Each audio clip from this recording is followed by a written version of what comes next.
संपूर्ण स्वास्थ्य का विज्ञान एवं दर्शन आयुर्वेद।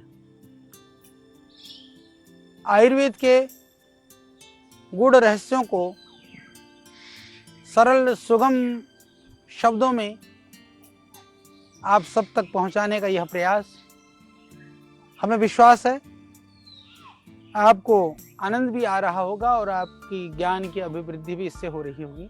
तो आज हम चर्चा करने वाले हैं जो हमारे स्रोत हैं, क्योंकि आयुर्वेद में जिस तरह से हमने वात पित्त कफ आदि की बात की, रोग सात्मी के विषय में हमने बात करी, या अन्यत्र जो और विषयों के विषय में हमने जो बात की, उसी तरह से ये महत्वपूर्ण है कि जो स्रोत हैं, क्योंकि आयुर्वेद के अंदर में रोगों के उत्पत्ति में एक कारण ये माना गया है कि जो स्रोत होते हैं, यदि वो स्रोत किसी तरह से दोषों से युक्त हो जाते हैं तो उनका शरीर में बहुत सारी बीमारियां पैदा हो जाती हैं, या स्रोतों को स्वस्थ रहना या अपनी प्रकृत अवस्था में रहना बहुत आवश्यक है।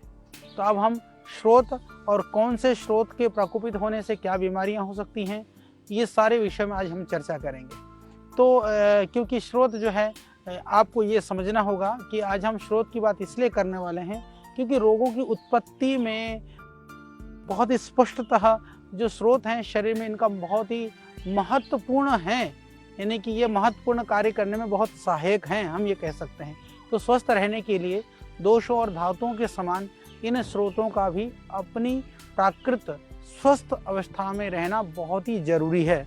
यदि नहीं तो फिर क्या होगा, नहीं तो यदि एक भी स्रोत जब दूषित हो जाता है तो अपने समीप वाले दूसरे स्रोतों को भी दूषित कर देता है। यानी कि जो मार्ग है, रस रक्त आदि का गति कराने वाला जो मार्ग है, यदि कोई भी स्रोत दूषित हो जाता है तो बाकी को भी वो दूषित करने लग जाता है। तो उसकी वजह से क्या होता है कि उससे संबंधित रोग भी उत्पन्न होने शुरू हो जाते हैं। जब स्रोत अदूषित होता है या स्वस्थ स्थिति में होता है, तब क्या होता है कि उसमें जो दोष है या धातु है, उपधातु हैं, मल का संचार है, विसर्जन है, ये ठीक प्रकार से होता रहता है। जबकि दूषित हो जाते हैं तो जो दूष्य यानी कि धातु और मल जो है, वो दोष दोनों ही दूषित हो जाते हैं, और दूषित जो दोष हैं उनका वहन करने से स्रोत फिर अधिक दूषित होते रहते हैं। यानी कि बाकी चीज़ें तो ठीक है, मल और धातुएं ठीक हैं, या दोष और रस रक्त आदि ठीक है, तो फिर भी स्रोत यदि दोषपूर्ण है तो वह सारी चीज़ों को दूषित कर देता है। यानी कि ले जाने का मार्ग, बाकी चीज़ें तो ठीक हैं, पर जिस मार्ग से चीज़ों को ले जाया जा रहा है, यदि वो मार्ग ठीक ना हो तो चीज़ें सही ढंग से नहीं पहुंच सकती हैं। या मार्ग तो अच्छा है, जिस चीज़ को ले जाया जा रहा है वो चीज़ दोषपूर्ण है तो भी ठीक नहीं हो सकता। तो बाकी चीज़ों को ठीक होना जितना महत्वपूर्ण है, उतना ही जो स्रोत है उनको ठीक होना, दूषित ना हो, ये बहुत ज़रूरी है। तो इसलिए किसी स्रोत में गति करने वाला पदार्थ जैसे कि मल धातु यदि वहीं इकट्ठा हो जाता है तो उससे क्या हो जाएगा कि उस धातु का जो चयापचय यानी कि जो पूरी जो पाचन क्रिया है वो ठीक से नहीं होगी तो बाकी जितने भी जो धातुएं हैं, रस रक्त मस्था मज्जा मेद अस्थि आदि, उनके संचार में भी क्या होगा, रुकावट उत्पन्न हो जाएगी। रुकावट होने से क्या होगा, फिर आम दोष उत्पन्न हो जाएगा। दोष उत्पन्न होकर के दूसरे जो स्वस्थ स्रोत द्वारा जो शरीर के विभिन्न भागों में जाकर के रोगों को उत्पन्न कर लेगा। जैसे एक उदाहरण के लिए जैसे मैं आपको बताना चाहता हूँ, जैसे जुकाम हो गया तो क्या हो जाएगा, जुकाम होने से नासा स्रोत जो है वो दोष चल करके फिर क्या करेगा, वो कंठ के स्रोतों को भी बिगाड़ेगा। फिर कंठ को बिगाड़ेगा तो खांसी होगी, खांसी होते होते फिर और बिगड़ जाएगा तो वो स्रोत कान में पहुंच जाएगा, कान में पहुंच करके तो कान को दर्द कराएगा, फिर दर्द भी होगा, बहरापन भी होगा, भारीपन भी होगा, फिर भारी करेगा तो सर में पहुंचेगा, सर में जा करके जो है वो वाताशय जो ये साइनोसाइटिस वाली जो जगह जा करके सर दर्द करेगा तो वो जा करके फिर असर करेगा, जो श्वसन तंत्र ऊपर का प्रकोपित हो गया तो जा करके जो फेफड़ों में जा करके जो है वो पूरा सिस्टम को खराब करेगा।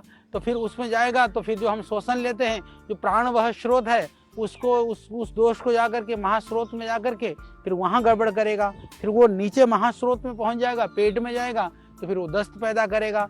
यानी कि आप इस तरह से एक दूसरे से कनेक्ट होते होते कहीं से कहीं जा करके सारी सिस्टम को अस्त व्यस्त कर देगा। इसीलिए इन स्रोतों को स्वस्थ रखना बहुत ही जरूरी है। स्रोत कितने हैं इसकी कोई निश्चित मापदंड या संख्या नहीं है।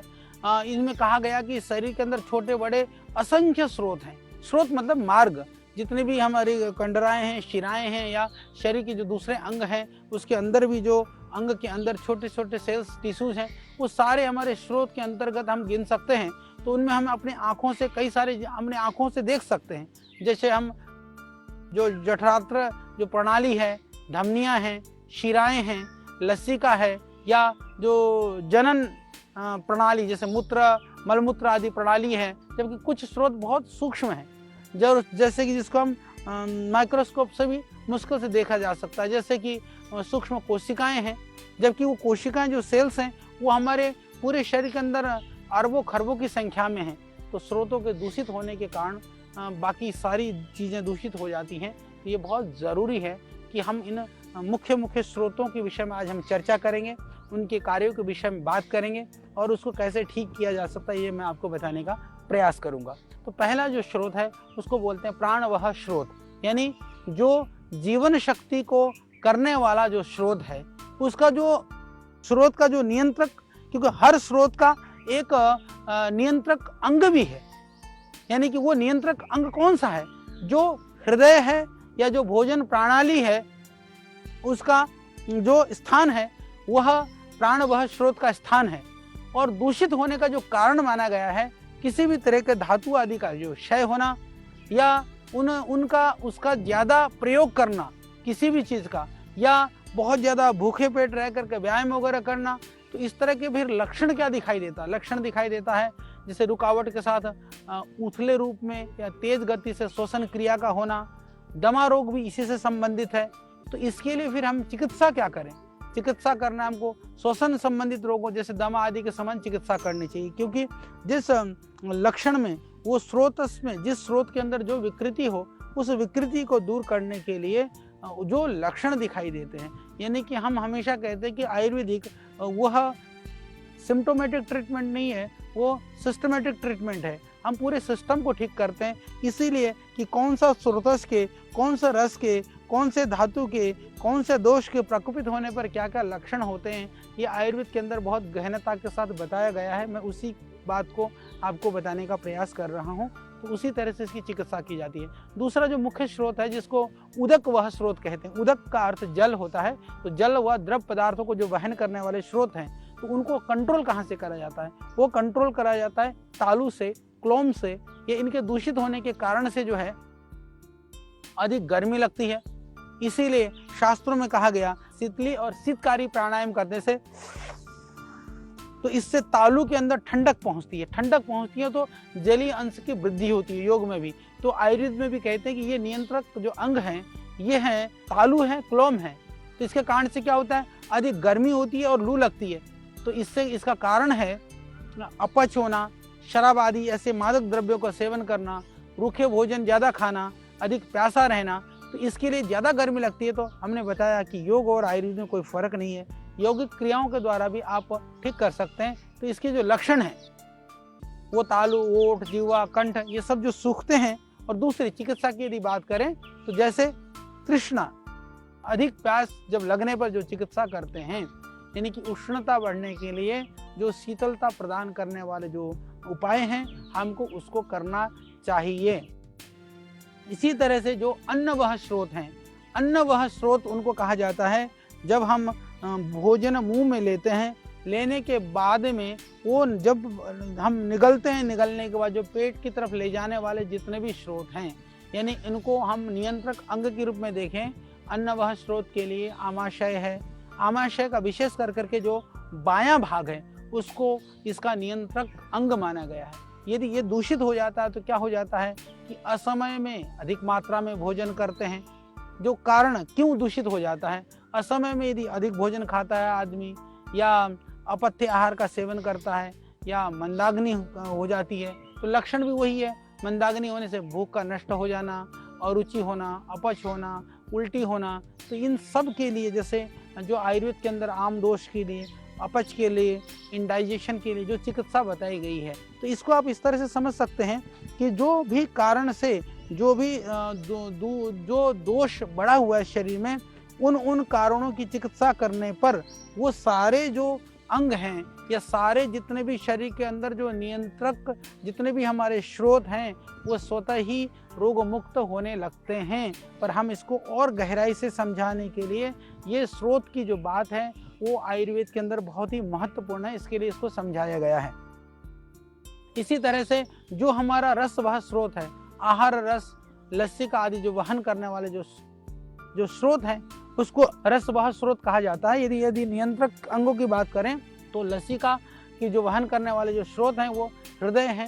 हृदय से संबंधित, हृदय के अंदर कहते हैं 10 वाहिनियां होती हैं, तो उन वाहिनियों से संबंधित यह स्रोत है। और इसके दूषित होने के कारण से क्या हो जाता है कि इसका जो कारण है हृदय का दोष, हृदय के लिए कहा गया चिंता चिता समान है, यानी कि चिंता करना या ज़्यादा सर्दी, ज़्यादा गरिष्ठ आहार का सेवन, यही कारण, तो ये सारे कारणों से वह स्रोतस दूषित हो जाता है। तो फिर इसका लक्षण क्या है कि अरुचि होना, जी मचलाना, भारीपन, तंद्रा, घबराहट होना या रक्त की अल्पता होना या किसी तरह से बेचैनी आदि होना, ये सब उसके लक्षण हैं। चिकित्सा में जैसे हमारे शास्त्रों में कहा कि उसके लिए पहले लंघन करें, उपवास करें, वही उपाय को करना है। तो यदि कर लेते हैं तो जो हमारे जो स्रोतस हैं वो शुद्ध होने लगते हैं। फिर रक्तवाह स्रोत, रक्तवाह विशेष कर करके रक्तवाह स्रोत का जहाँ जितना भी जो हमारे शरीर के अंदर में जो हीमोग्लोबिन आदि का जो अंश जो वहन करने वाले जो स्रोत हैं वो विशेष कर करके जो नियंत्रक यदि अंग की बात करें तो यकृत हो गया, लीवर है, स्प्लीन है, इन सारे के प्रदूषित होने से क्या हो जाता है, ये सारे दोष हो जाते हैं। तो इसमें क्या करें, तो ये क्यों दूषित हो जाते हैं, इनके कारण क्या है। तो तीखे भोजन खाते हैं हम, ज़्यादा मिर्च मसाले खाते हैं, या ज़्यादा आग में, धूप में, गर्मी में ज़्यादा रहते हैं, या इस तरह के कारणों से दूषित हो जाते हैं। तो लक्षण क्या है कि कई बार स्किन की प्रॉब्लम होने लगती है, कई बार जो है रक्तस्राव होने लगता है, कई बार जो है व्रण और गुदा या जननांगों में सूजन होने लगती है, कई बार ब्लड कैंसर जैसी बीमारियां हो जाती हैं। इस स्थिति में क्या करें, तो जैसे हमने कहा कि रक्त मोक्षण से लेकर के बाकी जो शोधन की जो चिकित्साएं हैं, जो क्रियाएं हैं, उनको हमको करना चाहिए। और उसमें हमको विशेष करके रक्त शोधन करने वाले जो द्रव्यों का, आहार का सेवन करना चाहिए। यानी इसको आप समझिए, जो मैं बता रहा हूँ कि जो हमारे स्रोत हैं वो स्रोत को शुद्ध करना जरूरी है। यानी स्रोत का काम है, जैसे हम एक जगह से पानी, ये एक तरह से ये नाली है, एक तरह से ये मार्ग है, तो जब पानी को हम लेकर के जाते हैं, शुद्ध पाइप, यदि पाइप में भी पानी को लेकर के जा रहे हैं तो पानी भी शुद्ध होना जरूरी है, पर ले जाने वाला पाइप भी ठीक होना जरूरी है। यदि पानी गंदा होगा तो पाइप भी गंदा हो जाएगा, यदि पानी ठीक है, पाइप गंदा है तो भी पानी गंदा हो जाएगा। तो ये दोनों चीज़ इस तरह से जुड़े हुए हैं, पर उपाय वही हैं। जिस कारण से पानी गंदा है उसी कारण से स्रोत भी गंदे हो जाते हैं। तो स्रोत को यदि हम ठीक करने का प्रयास करते हैं तो जल शुद्ध हो जाएगा, जल शुद्ध हो जाएगा तो स्रोत भी शुद्ध होने की संभावना रहती है। तो ये एक दूसरे से संबंधित है, पर इसको समझना बहुत ज़रूरी है। जैसे मांसवाह स्रोत, छठा जो है, हमने पांचों की बात की, छठा है मांसवाह स्रोत। वो मांसवाह स्रोत जो है वो मांस तंतुओं के तत्व को ले जाने वाले स्रोत होते हैं। तो जितने भी शरीर के अंदर कंडराएं हैं, त्वचा है या अस्थिबंध हैं या जितना भी स्नायु हैं, इन सबको ये इसके माने गए हैं, नियंत्रक अंग माने गए हैं। और इसको जो दूषित होने का जो कारण माना गया है, भोजन के बाद एकदम सो जाना, बार बार ज़्यादा खाना खाना, ज़्यादा ठोस भोजन खाना, भारी भोजन का सेवन करना, ये सब कारण गिनाए गए हैं। तो इसके लिए फिर उपाय क्या करें, इसके लक्षण क्या है जिससे कि पता चले। जैसे कैंसर वगैरह हो जाना, अलग अलग तरह के पाइल्स वगैरह हो जाना, या स्वेलिंग वगैरह आ जाना, या गलगंड वगैरह बढ़ जाना, या थायराइड वगैरह, टॉन्सिल वगैरह हो जाना, इस तरह की जो बहुत विविध तरह की जो विद्रुपता शरीर के अंदर होती है, उसमें कई बार कई रोगों के अंदर आपको शल्य भी करनी पड़ सकती है, क्षार कर्म करना पड़ सकता है, दहन क्रिया करनी पड़ सकती है। पर सबसे बड़ी बात है कि सारे स्रोतस को यदि शुद्ध करना हो, मैं एक बढ़िया सा बात बता दूं, प्राणायाम। प्राणायाम से बढ़ करके स्रोत का शोधन का और कोई उपाय नहीं है, क्योंकि प्राणायाम करने से जो ऑक्सीजन का लेवल है वो बढ़ता है, जो जितने भी शरीर के अंदर जो टॉक्सिक हैं वो कहीं पर भी हुए हैं, तो स्रोत के शोधन के लिए प्राणायाम बहुत महत्वपूर्ण माना गया है। तो प्राणायाम जरूर कर लीजिएगा। कहीं पर भी किसी स्रोत में कुछ भी अवरोध है, कुछ भी दोष है, आपको पता है या नहीं है तो कोई बात नहीं। देखिए, जो ज्ञात रोग हैं हम उनकी चिकित्सा कर सकते हैं, अज्ञात रोग हैं उसकी चिकित्सा कैसे करोगे? जो आ चुके हैं उन रोगों की हम चिकित्सा कर सकते हैं, पर अभी अनागत है, पर बिल्कुल ही आने वाले हैं, उनकी कैसे चिकित्सा करेंगे? वहाँ पर भी यदि हम प्राणायाम करते हैं, योग करते हैं, अपने दिनचर्या आहार विहार को ठीक करते हैं, तो उन अनागत चाहे कितना भी भयानक बीमारी आने वाली हो, उस बीमारी से हम अपने आप को बचा करके रख सकते हैं। इसी तरह से सातवां है जिसको मेदोवह स्रोत कहते हैं। मेदोवह जो वसा को वहन करने वाले जो स्रोत हैं, उनका जो नियंत्रक अंग के रूप में माना जाता है, गुर्दे हैं या उदरगत जितने भी चर्बी है, ये सब उसके नियंत्रक अंग हैं। तो दूषित होने के यदि हम कारण की बात करें तो दिन में सोना, व्यायाम न करना, तभी तो मेद बढ़ेगा, चर्बी बढ़ेगी। ज़्यादा भारी चीज़ खाना, मदिरा आदि इस तरह के अभक्षित चीज़ों का सेवन करना, तो उनसे हम बचें। और लक्षण यदि तुरंत आप देखेंगे कि उसका लक्षण क्या दिखाई देंगे, पेशाब संबंधी बीमारी से लेकर के डायबिटीज़ से लेकर के इस तरह की जो है मेद की वजह से होने वाली शिथिलता और जैसे हाइपरटेंशन वगैरह जो बीमारियां होती हैं, इसके लिए दुर्बल करने वाली जो चिकित्सा है, जो मेद का जो क्षरण करने वाली चिकित्सा है, उनको करना चाहिए। इसमें जैसे मैंने बताया योगाभ्यास, प्राणायाम, व्यायाम, इन सब का सतत हमको अभ्यास करना चाहिए। इसी तरह से अस्थि वह स्रोत, जो अस्थि के पोषक तत्वों को वहन करने वाले जो स्रोत हैं, यानी कि स्रोत वो हैं जो सारे अंगों को जो शक्ति देने के लिए जो अलग अलग तत्वों को लेकर के वो गमन करते हैं, उनको हम स्रोत कहते हैं। तो उसके जो नियंत्रक अंग के रूप में कटिअस्थि मतलब जो स्पाइन है हमारा, जो ऊतक है, नितंब है, इसको माना गया है। और क्यों दूषित होता है, तो कई बार ऐसा देखा गया है कि जो बहुत ज़्यादा व्यायाम करते हैं या जो अव्यवस्थित रूप से व्यायाम करते हैं, कभी बहुत ज़्यादा व्यायाम कर लिया, कभी बिल्कुल भी नहीं किया, या फिर दबा करके वायु कारक पदार्थों का गरिष्ठ आहार का सेवन कर दिया, तो इस तरह की चीज़ों से ये प्रदूषित हो जाता है। इसका लक्षण यदि आप चाहते हैं कि इसको देखें कैसे, तो नाखून है, दांत है, इनका टूटना है, हड्डियों में दर्द होना है, या बोन कैंसर से लेकर के बालों के कलर से लेकर के, और ये क्योंकि बाल भी जो है ना अस्थि का उत्पाद मल है, बालों का झड़ना वगैरह भी इस कारण से हो जाते हैं। तो विशेष कर करके इसके लिए अस्थिगत जो स्रोत वह के जो दोष के लिए हमको पंचकर्म, विशेष करके तिक्त औषधियों से पकाए गए घी, दूध, बस्ती वगैरह या भस्त्रिका, कपालभाति आदि प्राणायाम करना बहुत ही लाभकारी है, हम इसको करते रहें। फिर 9वें नंबर पर आता है जिसको हम बोलते हैं मज्जावह जो स्रोत है। मज्जावह जो स्रोत है वो जिसको कहते हैं मज्जा, अस्थियाँ, संधियाँ, इन चीज़ों को जो पौष्टिक तत्वों को वहन करने वाले जो स्रोत होते हैं, उसको मज्जावह स्रोत कहा जाता है।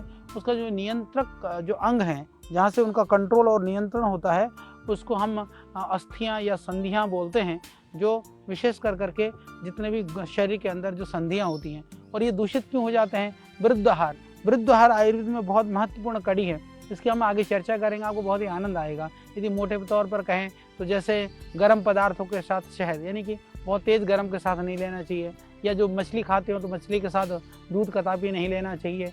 इस तरह से अलग अलग द्रव्यों के साथ किसके साथ क्या नहीं खाना है, खीरे के साथ में आपको दही नहीं खाना है, ये हम आगे आपको बताएंगे। आप जरूर हमारे इस कार्यक्रम के साथ जुड़े रहेंगे, तो आपको आयुर्वेद के बहुत सारे ज्ञान विज्ञान जितने भी आयुर्वेद का जो नॉलेज है उसको हम सरल ढंग से आपको बताने का प्रयास करेंगे।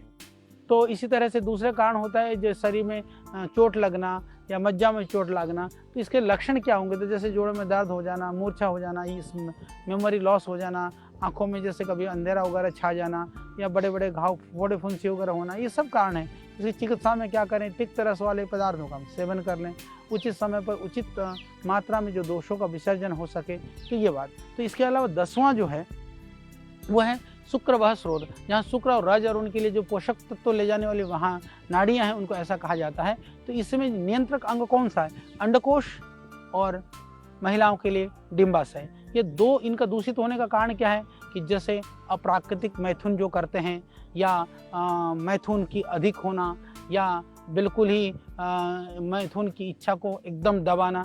देखिए कई बार जो शुक्र दोष को लोग कहते हैं ना, शुक्र को दबाना नहीं चाहिए या उसको रोकना नहीं चाहिए। मैं कहता हूँ कि यौन इच्छा की बहुत तीव्रता होने पर वो दबेगा भी नहीं। तो इसीलिए ये सारे इसके शुक्र दोष की वजह से होते हैं।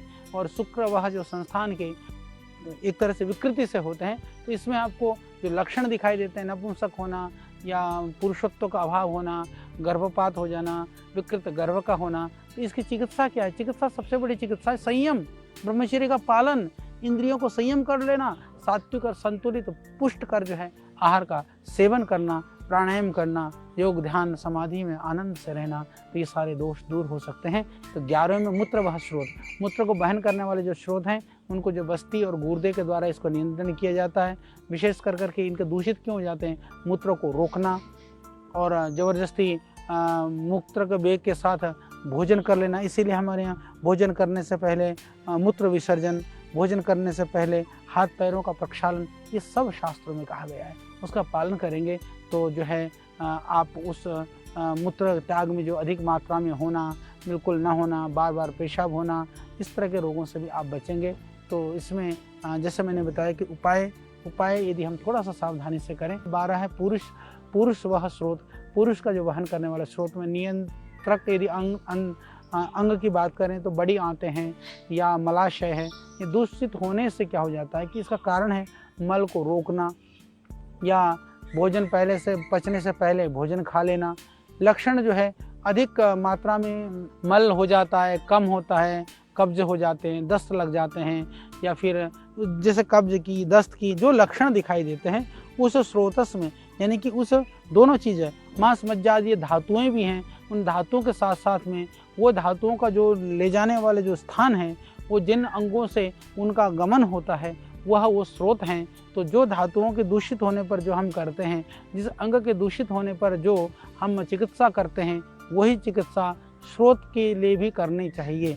यानी जिसका जो स्रोत है, जहाँ लीवर के स्रोत है तो लीवर वाली करें, किडनी वाला स्रोत है तो किडनी वाला करें, यदि हमारा स्रोत वह आते हैं तो आते वाला करें। ये बहुत ही सरल उपाय। इसी तरह से जो 13वां है स्वेद वह स्रोत, स्वेद का वहन करने वाले वसा है, तंतु हैं, रोमकूप है, तो इसको क्या करें? दूषित होने का कारण है कि कई बार बहुत ज़्यादा व्यायाम करना, कभी नहीं करना, भयानक गुस्सा, क्रोध, आवेग में रहना और भय से ग्रसित रहना, या अत्यधिक बहुत सारी गर्मी में रहना। तो इसके यदि लक्षणों की बात करते हैं तो जैसे अधिक पसीना आ जाना, नहीं आना, शरीर में रुक्षता और इसमें जलन होना, या फिर जैसे इरिटेशन, खुजली आदि होना, ये सारे लक्षण हैं।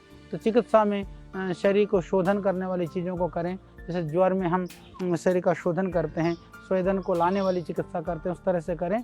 तो यदि बाकी उपचार की यदि हम बात करते हैं तो व्यायाम, जल संतुलित व्यायाम करना, या इस तरह के आहार का सेवन करना, या जैसे गिलोय है, बिल्वपत्र आदि का रस पीना, ये सब उपायों को यदि हम करते हैं तो इस तरह से अपने स्रोतस को हम शुद्ध कर सकते हैं। तो आपको निश्चित रूप से ये बात समझ में आई होगी, जिस तरह से स्रोत हमारे लिए बहुत महत्वपूर्ण है। स्रोत हमारे सारी चीज़ों को लेकर के उन जगहों पर पहुंचाने का काम करते हैं, तो उनको शोधन के लिए भी हमको ध्यान रखना है। पर जब हम शरीर को ध्यान रखते हैं, हमारी अग्नियाँ, हमारे दोष, हमारे धातुएँ, हमारे स्रोतस सब ठीक रहते हैं, तो निश्चित रूप से यह शरीर संपूर्ण रूप से स्वस्थ रहता है। तो हमने आपको बड़ी सरलता के साथ में स्रोत क्या हैं, इन स्रोतों को कैसे ठीक रखा जा सकता है और स्रोत ठीक रखना क्यों आवश्यक है, ये हमने बताने का प्रयास किया। इसी तरह से आनंद लेते रहिए। फिर अगली कड़ी में हम आपके साथ होंगे आयुर्वेद के और नए नए विज्ञान और नए नए दर्शन के साथ में। तब तक के लिए आप हमको दीजिए विदा। ओम।